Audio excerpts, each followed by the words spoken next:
Hello there. Chris Holzhauser, the Managing Director for Advanced Manufacturing at BlueForge Alliance. And I'm here with Nick Huber of Scot Forge. Nick, please introduce yourself. Hey Chris, Nick Huber, Director of Metallurgy and Innovation for Scot Forge. I've been with the team 10 years. I've been in heavy manufacturing for 26 years. Oh, that's incredible.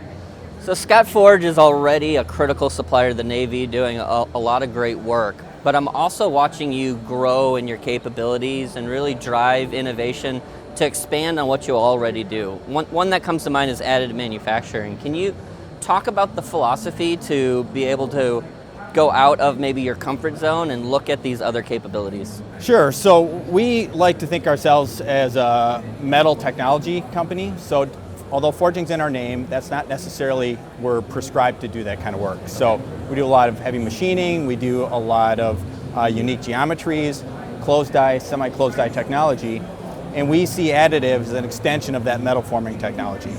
And so today we're doing wire direct energy deposition with a project with Lincoln Electric and BlueForge, and obviously with the Navy as well, trying to work on creating geometries that we can't make in forgings by itself. Excellent.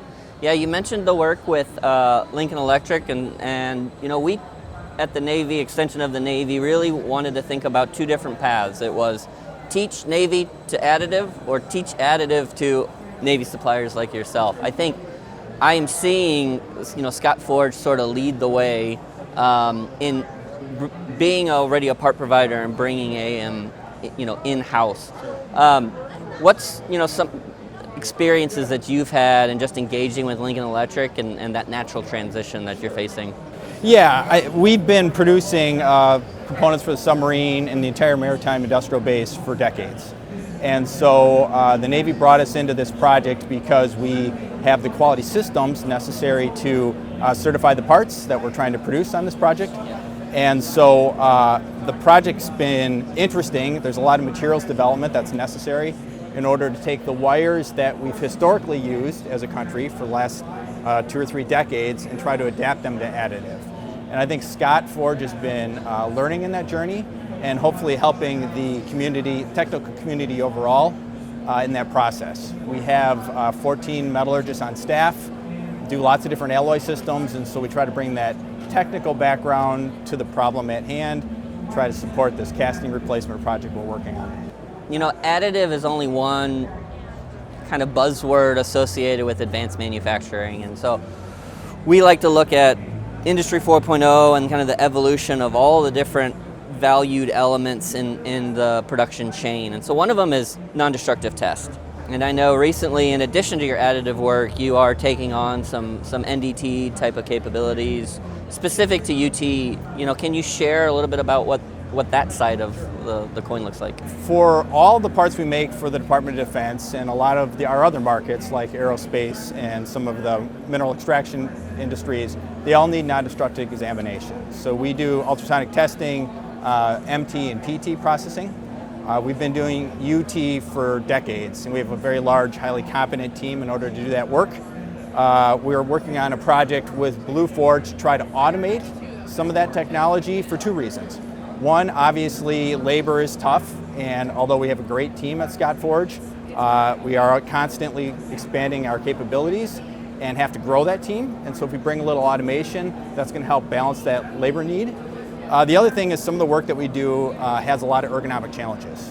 And so the automation that this project is going to bring to the non-destructive examination team will help make their lives easier, less time with hand-on probe in uncomfortable situations, making it safer, improving throughput, and improving quality on the project. You've mentioned 2 projects with BlueForge Alliance. We're sort of a new approach that the Navy's taking. What's your experience been working with us and through extension, the Navy and the NAVSEA 05 team? First of all, BlueForge has been extremely helpful for medium-sized manufacturers like Scot Forge. So we do not do a lot of direct work with the government, and so BlueForge kind of provides that intermediary for project management, some of the financial requirements that it takes to work with the government, and also helps to bring some technology partners into place.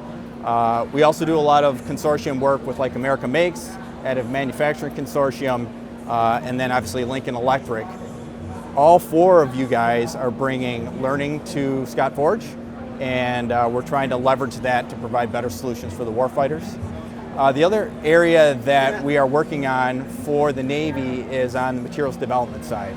Okay. So over the course of the next year, we are going to be adding a materials laboratory to help additive materials research.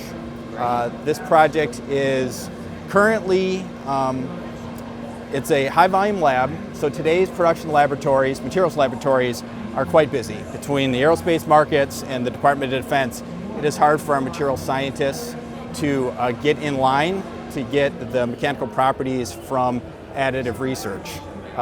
Through a project with the Navy, and BlueForge is helping on this one as well, we are going to be adding dedicated materials testing capability and capacity to the Navy so that we can take that research that takes months and even years down to weeks. Our goal is to do thousands of tests per week to try to advance the materials that we're using on the additive side. So it's a pretty exciting project for our team and also for the Navy as well. Looking forward to working with BlueForge and NAVSEA on that. You know, you talk about accelerating timelines, and I hear a reoccurring theme around just the urgency and how do we go faster. You know, as a good partner of yours, and by extension the Navy, what can we do to help you either increase capacity, increase capability, or just in general go faster?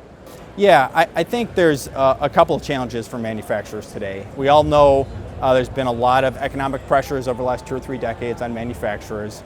A lot of manufacturers were either pushed to low-cost country sourcing or their capabilities declined, and so there are aspects of the manufacturing base that are struggling a bit.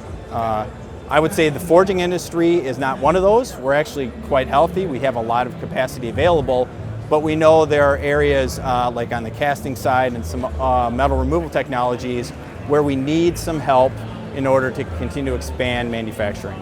And so the challenge, the value that BlueForge and the Submarine Industrial Base brings is to be able to give manufacturers sort of in the middle access to new technologies and new capabilities to regrow their businesses. So those great businesses that declined in the 90s and 2000s, they need to reach out for some of the hundreds of project calls that are going on around this country every week or every year and lean into those opportunities. It's not necessarily easy. We know we're trying to solve really tough problems for the warfighter.